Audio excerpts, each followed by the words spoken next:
So I wave, which I just say, this is my Ask Jimbo. Okay, I'm ready. I'm not ready. I am ready. Hi, Mum. What's your real name, Jimbo?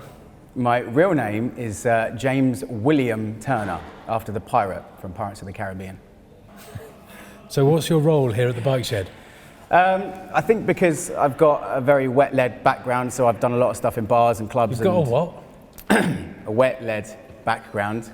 What does that mean? It means that I've worked a lot with spirits and wines and beers and ran restaurants and bars and et cetera, et cetera. But I think my main role is to just take the stress off Stu, because when I came here, he had no one to sort of help him. Susie was obviously helping, but for me to sort of take a few things off his shoulders, that's pretty much what I'm doing now. So how did we end up with you working here? Hang on, let's do that one again. Anyway, thanks for that. How did you end up with me at the bike shed? So I think 3 years ago, I came to the bike shed show at the Tobacco Docks, and I saw Vicky running around like she always does, and I said to her, look, if you need a hand with something, then let me know, I can come help you. I'm in the shed all the time. And then the year after, I volunteered to help out at the show, and from that, I worked my ass off a little bit, but don't tell her that. And she was like, there's no way that we can't have you, so can I have him? And the next thing you know, I'm here.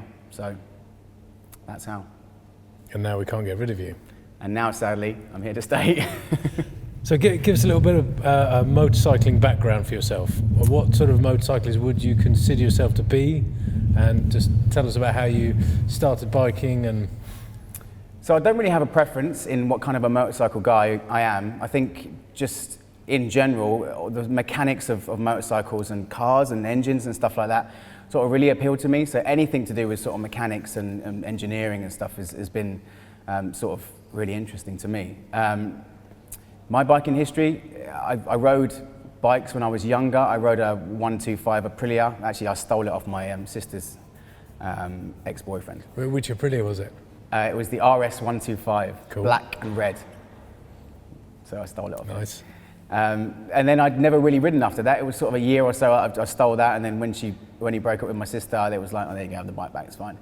And then I sort of didn't really do a lot of riding, to be honest. I did no riding whatsoever, and then in July 2015, went and did my test, passed, and I rode a drag style 125, so that was what I thought was going to be the first bobber-esque style bike for me.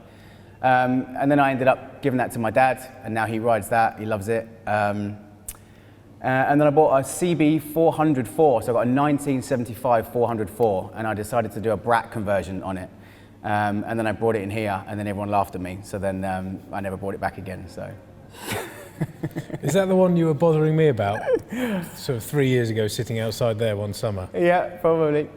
Yeah, probably. So is that how you've built up your mechanical knowledge and your welding skills, or did you have that beforehand? I mean, I wouldn't call them skills. I would definitely just say we wouldn't either. I mean, I can put a little bit of steel together temporarily until it gets some sort of weight on it and then it breaks. I mean, ask the chefs. I've welded their thing in the kitchen. It's broken, but that's fine. That's their fault. What was the question again? Oh, it was just inquiring as to how whether it is the bikes that have given you your mechanical skills and knowledge, or whether that was something you were interested in before. And I mean, I've always been interested in sort of mechanics and engineering. As a child growing up, I would always build stuff in the garden, and I would always create different things in the garage, and I'd always be out in the garage tinkering with something.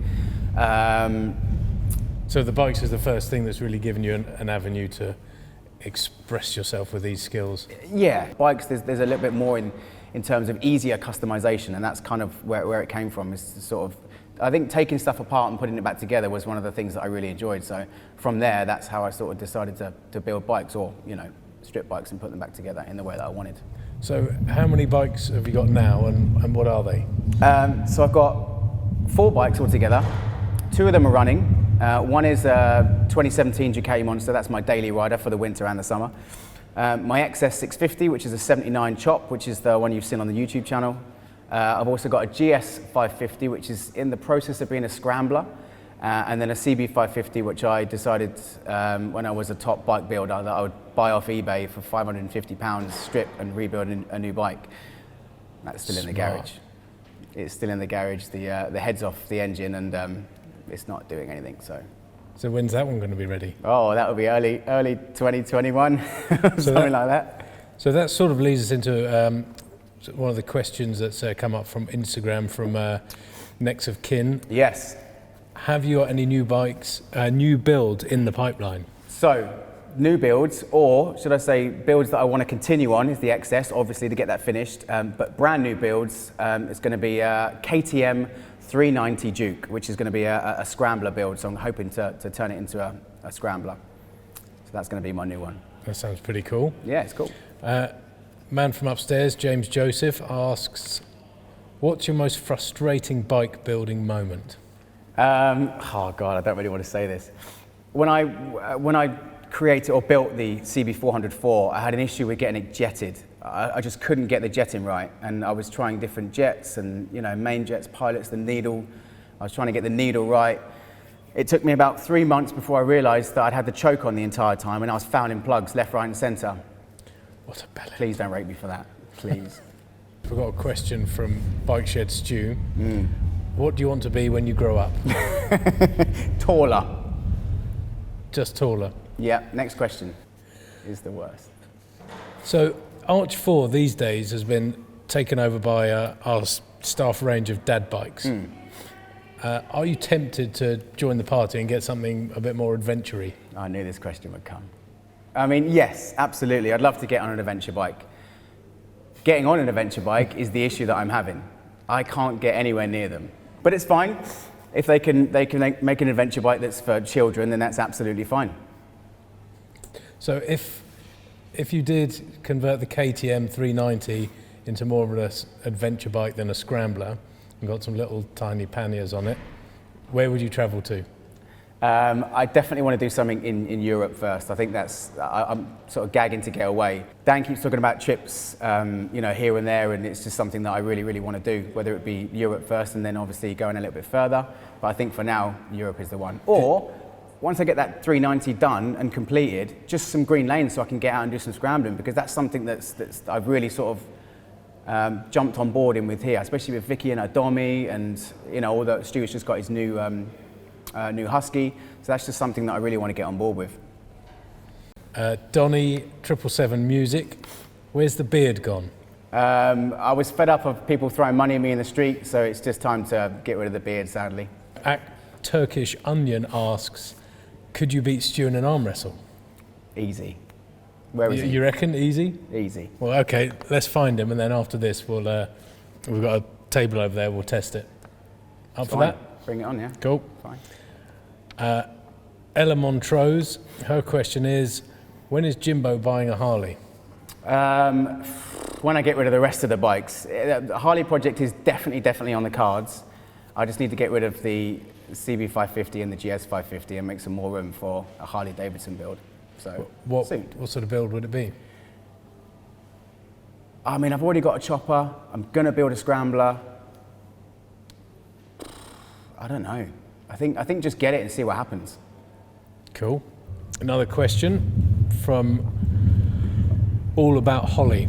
She asks, what's your most memorable moment at the bike shed? So the most memorable moment at the bike shed was the show this year.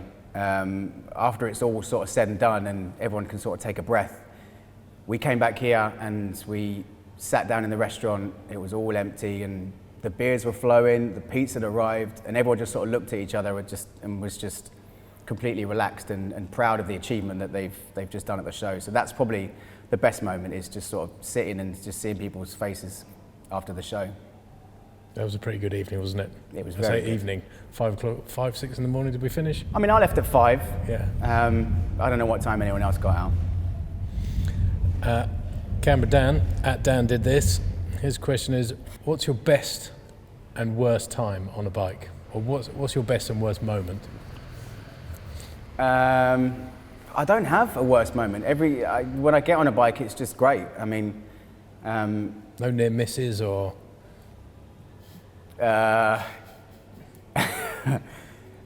No. So maybe. What's your best moment? Getting the XS kicked over on the first kick. When I got it, it wasn't running. I cleaned the carbs, I rebuilt the master cylinder, and I kicked it over, and the first time it just went over. That's probably the proudest moment of my motorcycle career. Oh, obviously passing my test was quite a good one, but I mean, you know, that's just an element. Okay, another question at Cheese HD. Hey Jimbo, when are you guys coming to California? So at this moment in time, both the bosses are out there at the moment, so I reckon you'll be able to see a Bike Shed LA in late summer 2019, I think. Yeah. Cool. You recently did a track day with Ron Haslam up at Donington. What was that like? It's pretty scary. I've never been on a sports bike before, and I've never been around a track at speed before, so it was pretty scary. I mean, it's a great experience, but you just need to keep going and keep going and keep going to build your confidence up. I'm definitely going to go back in March, definitely. When the weather gets better, I'm definitely back there, 100%. Final question. What would you like to achieve on a bike that you haven't yet?